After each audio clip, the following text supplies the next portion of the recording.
இன்றே டவுன்லோட் செய்து உங்கள் ஃபேவரட் ஷோக்களை என்ஜாய் பண்ணுங்க. சிவா உங்க மருமகன் இல்ல. சிவா துளசிக்கு ஹஸ்பண்டும் இல்ல.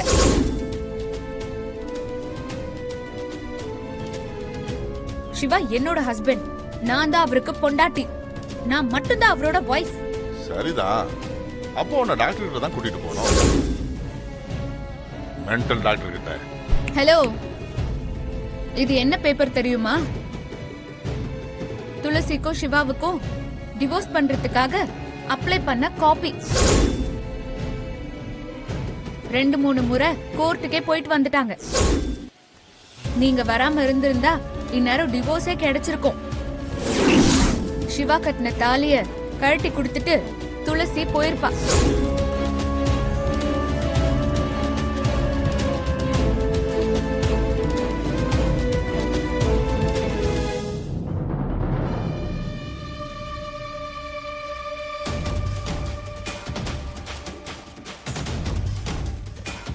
ஜனனி, அவருக்கு எதுவும் தெரியாது. அவரு 4 நாள் இருந்துட்டு போற வரைக்கும் அண்ணன் உன்னை அமைதியா தானே இருக்க சொன்னாரா இல்லையா? துளசி தான் சிவாவோட பொண்டாட்டின்னு நடிக்க சொன்னாங்கல்ல. ஐயா, நீங்க ஜனனி சொல்றத நம்ப வேண்டாம். துளசி தான் சிவா வைஃப். ஜனனி, நீங்க போங்கன்னு சொன்ன. இது என்னோட வாழ்க்கை. நீங்க இதுல சம்பந்தப்படாதீங்க. ஜனனி சொன்ன கேளுமா. இவரு வருவாரா, சிவாவையும் துளசியையும் கூட்டிட்டு போவாராம். நான் அத வேடிக்கை பார்த்துட்டு இருக்கணுமா? சொல்லுங்க. ஐயாவையும் அம்மாவையும் நீங்க தப்பு சொல்லவே கூடாது. அத நான் சகிச்சுக்கவே மாட்டேன். அவங்கள பேசுறதுக்கு உங்களுக்கு ரைட்ஸே இல்லப்பா. எனக்கு ரைட்ஸ் இல்லையா? உனக்கு ரைட்ஸ் இருக்கா? கழுத்துல தாலி கட்டி இருக்கல்ல, சிவா தானே கட்டினாரு. நீ சிவாவுக்கு பொண்டாட்டி தானே. அது எப்படிங்க முடியும்? ஒரே ரூமுக்குள்ள பல நாள் குடும்பம் நடத்திருக்காங்கல்ல. சொல்லுங்க, குடும்பம் நடத்தினாங்களா இல்லையா? செத்து போயிட்டா நினைச்ச ஒரு பொண்ணு வந்ததும் என் பொண்ணு வேண்டாவதாயிட்டா இல்லையா? நான் தான் ஜனனி, மலேசியாவில இருந்து வந்தேன் அப்படின்னு துளசி உங்ககிட்ட சொன்னாளா? துளசி பொய்யெல்லாம் சொல்ல மாட்டான்னு எனக்கு தெரியும். எதுக்காகவும் போய் சொல்ல மாட்டா. அது என்னமோ உண்மைதான். நீங்க சொல்றதும் சரிதான் அங்கிள். துளசி அண்ணி ஒரு முறை கூட நான் தான் ஜனனின்னு சொன்னதே இல்ல. காவேரி, அண்ணன் தான். பேசாம இருக்க மாட்டே? நீ கொஞ்சம் அமைதியா இரு. பெரியவங்க பேசிட்டு இருக்கோம்ல. சாரிப்பா, உண்மையா தானே சொன்னேன். சாரிப்பா. இத பாருங்க, எங்களுக்கு எதுவுமே தெரியாது. துளசியை நாங்களும் ஜனனியும் நம்பிக்கிட்டு தான் இருந்தோம். சிவாவுக்கு அப்ப ஞாபகம் எதுவும் வரல. ஜனனி எங்க போனான்னு யாருக்குமே தெரியாது சார். இங்க ஜனனி யாரு, துளசி யாருன்னு கூட எனக்கு அப்ப தெரியாது சார். ஜனனி உயிரோட தான் இருக்கா. இவ தான் நான் காதலிச்சு கல்யாணம் பண்ண ஜனனின்னு சிவாவே சொல்லும்போது நாங்க என்ன செய்ய முடியும்? என்னது? என்ன பண்ண முடியுமா? ஜனனி வரலன்னா துளசி தானே பொண்டாட்டி.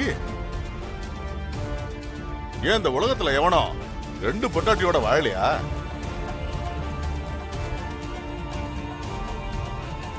துளசியும் பொண்டாட்டி தான், ஜனனியும் பொண்டாட்டி தான். 2 பொண்டாட்டி கூடயும் வாழ சொல்லுங்க. அம்பளம் நல்லவரா இருந்தா மட்டும் பத்தாது, துளசி வாழ்க்கைக்கு வழி சொல்லணும். என் பொண்ணு வாழ்க்கை எனக்கு முக்கியம்.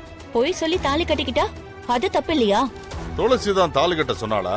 சொல்லுங்க, துளசி தாலி கட்ட சொன்னாளா? வேண்டான்னு சொல்லிருக்கலாமே. மச்சானுக்கு 2 பொண்டாட்டியோட வாழ இஷ்டம் இல்ல. என்ன பண்றது? அத நீ சொல்லாத. மாமனார் வீட்டுல உட்கார்ந்து சாப்பிடுற அத நீ சொல்றதுதான் அசிங்கம். மரியாதையா பேசுங்க, இல்லனா வேற மாதிரி ஆயிடும். அப்பா, நீங்க முதல்ல இங்க இருந்து கிளம்புங்கப்பா. கிளம்புங்கப்பா. என் பொண்ணு என் பொண்டாட்டியும் உங்களுக்கு வேலைக்காரங்களா? துளசிய எங்க வீட்டு குடும்பத்து பொண்ணாதான் பாத்துக்கிட்டு இருக்கோம். நான் தான் கண்ணால பாக்குறேனே.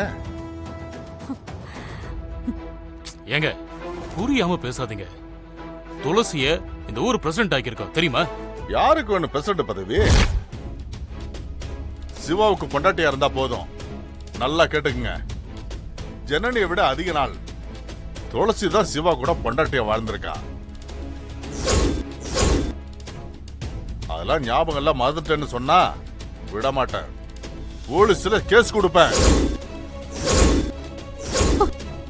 அப்பா போங்க, போய் போலீஸ்ல போய் கேஸ் கொடுங்க போங்க. என்ன பண்ணணுமோ நான் பாத்துக்கிறேன். அதான் அப்பா சொன்னார்ல, 4 நாளைக்கு எதுவுமே சொல்ல வேண்டாம்னு அப்பா சொன்னாரா இல்லையா? அவர் சொன்ன பிறகு நீ சொல்றேன்னா என்னடி அர்த்தம்? சொல்லிட்டு சிவா. குபுர வர பாக்குறேன். நீ எதுக்கு கோவப்படுற? ஏதோ தெரியாம சொல்லிட்டா, விடு. எது தெரியாம சொல்லிட்டாளா? அப்போ எனக்கு இந்த வீட்டுல எந்த மரியாதையும் இல்ல, அப்படித்தானே? ஜோ மாமா ஏதோ ஒரு ஆர்வத்துல சொல்லிட்டா, விடுங்க மாமா. படிச்சு வாய உடைச்சிருவேன். உங்க எல்லாரையும் கூப்பிட்டு அவர் படிச்சு சொன்னாரா இல்லையாடி? அதுக்கப்புறமும் போய் சொல்லிருக்கானா? நீங்க எல்லாம் இவளுக்கு சப்போர்ட் பண்றீங்களா? அம்மா எனக்கு என்னமோ இது ஜனனி மட்டும் சொன்ன மாதிரி தெரியலம்மா, யாரோ சொல்ல வச்ச மாதிரி தெரியுது. ஏய், யார் வேணாலும் என்ன வேணாலும் சொல்லட்டும், இவளுக்கு எங்க போச்சு புத்தி? ஏண்டி உனக்கு அறிவு இருக்கா இல்லையா? முட்டாளா நீ? நீங்களும் துளசியும் புருஷன் பொண்டாட்டியா நடிப்பீங்க, நான் அதை வேடிக்கை பார்த்துட்டு இருக்கணுமா? நீ அப்பா கேட்கும் போதே என்னால இதை ஒத்துக்க முடியாதுன்னு சொல்லிருக்கணும். சிவா, ராசம்பளம் என்னமோ சொல்லிட்டு போறா, எனக்கு என்னன்னு உன் முன்னாடி நினைக்கிறா. ஜனனி, உன் நல்லதுக்கு தானம்மா நாங்கெல்லாம் சொன்னோம்.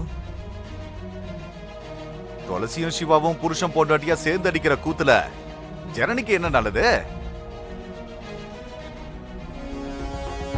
அப்பா அதே நினைச்சிட்டு இருக்காதீங்கப்பா, விடுங்க. சிவா, ரொம்ப திட்டிட்டியாடா? இல்ல, அப்படிலாம் ஒண்ணும் இல்லப்பா. என்ன இல்ல அப்பா, அண்ணாக்கு இவ்ளோ கோவம் வரும்னு எனக்கு இப்பதான்ப்பா தெரியும். ஜனனி பயங்கரமா அழுதுட்டா. டேய் சிவா, ஜனனி வேற முழுகாம இருக்கா, இந்த நேரத்துல போய். அப்பா என்ன சொல்றது, ஜனனி பண்றது எல்லாமே அப்படிதான் இருக்குப்பா. எனக்கு அவ பண்றதெல்லாம் நினைச்சாலே கோவமா வருது. அப்பா உங்களுக்கு இன்னொன்னு தெரியுமா? எனக்கு துளசி தான் முக்கியம், துளசிக்கு அப்புறம் தான் நீன்னு அண்ணன் முகத்துல அடிச்ச மாதிரி சொல்லிட்டாருப்பா.